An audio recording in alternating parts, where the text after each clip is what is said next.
राहुल गांधी का पीएम नरेंद्र मोदी पर बड़ा हमला। कांग्रेस के सांसद और लोकसभा में विपक्ष के नेता राहुल गांधी ने एक बार फिर कारोबारी गौतम अडानी पर हमला बोला है। अमेरिका में रिश्वत कांड को लेकर विवादों में घिरे गौतम को लेकर राहुल ने कहा कि अमेरिका की एजेंसी ने उन्हें रंगे हाथ पकड़ा है, लेकिन भारत में उनके खिलाफ कोई कार्रवाई नहीं होती है, उन्हें गिरफ्तार करना चाहिए। राहुल गांधी ने पीएम मोदी पर अडानी से सांठगांठ का आरोप लगाया। राहुल गांधी ने कहा कि हम चुप नहीं बैठेंगे, इस मुद्दे को संसद में भी उठाएंगे। हम ये भी जानते हैं कि बीजेपी सरकार अडानी को बचाएगी। अमेरिकी जांच एजेंसी ने कहा कि अडानी ने 2000 करोड़ रुपए का भ्रष्टाचार किया है, इसके बाद भी उनकी गिरफ्तारी नहीं हो रही है। अडानी अभी जेल के बाहर क्यों हैं? अडानी की गिरफ्तारी होनी चाहिए। उन पर लगे आरोपों की जांच संयुक्त संसदीय समिति करे।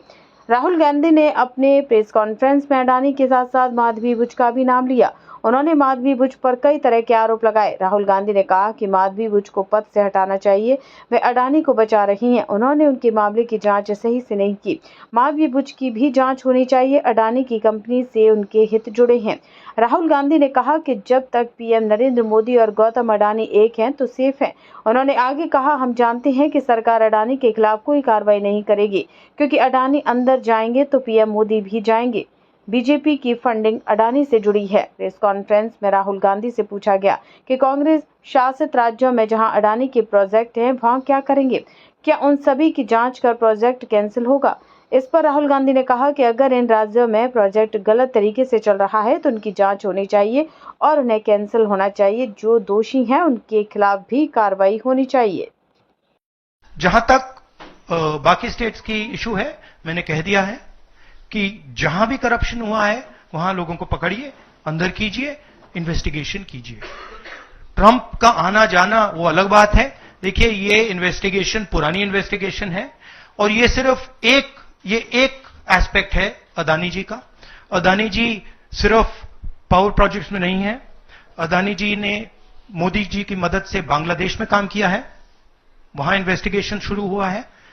श्रीलंका में वहां पे इन्वेस्टिगेशन की बात हो रही है। डिफेंस, केन्या में।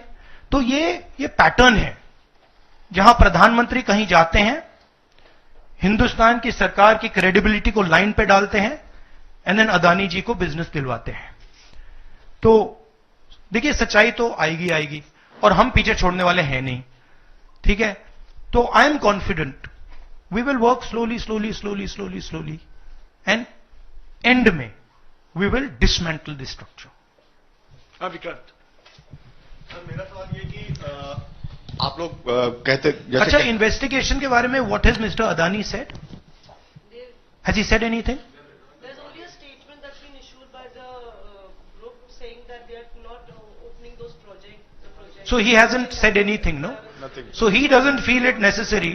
He doesn't feel it necessary to say, to respond to this, that an FBI investigation has shown that he has done 2,000 crores of corruption. He has, let me speak. He has done 2,000 crores of corruption. He has done criminal acts in the United States, criminal acts in India, and he doesn't feel the need to reply. And it's interesting, the media doesn't feel the need to pressure him to reply. Why?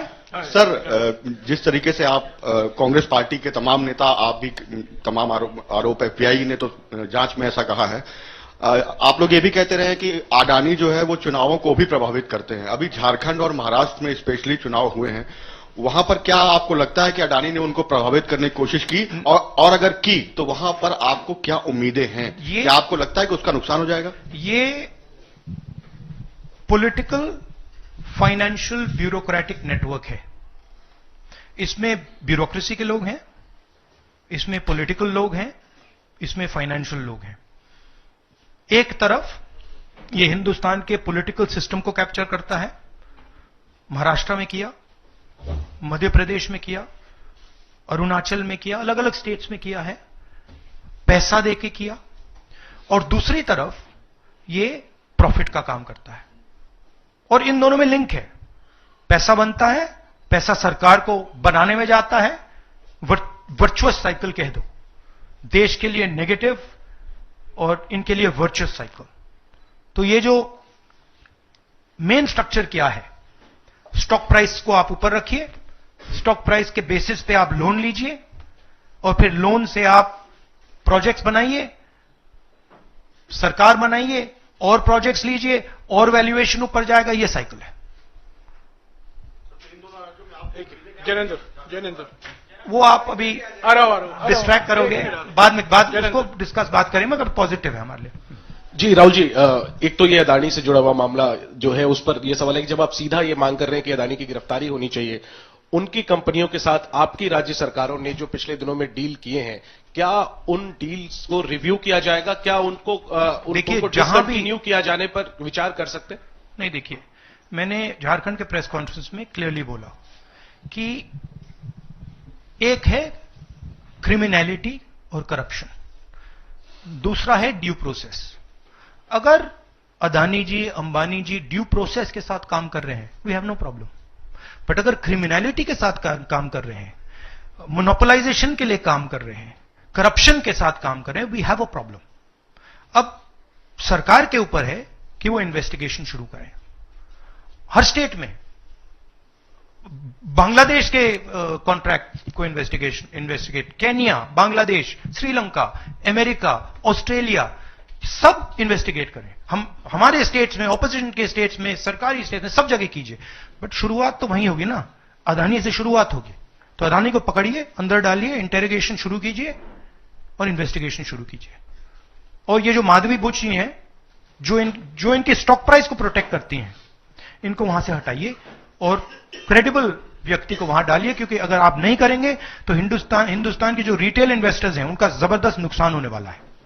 ये खिलवाड़, ये game जो चल रहा है, इसमें अंत में हिंदुस्तान का जो रिटेल इन्वेस्टर है वो मार खाएगा। अदानी जी बच जाएंगे, बड़े बड़े लोग बच जाएंगे, छोटा इन्वेस्टर जो है, मैं आपसे बोल रहा हूं, आप मार खाओगे।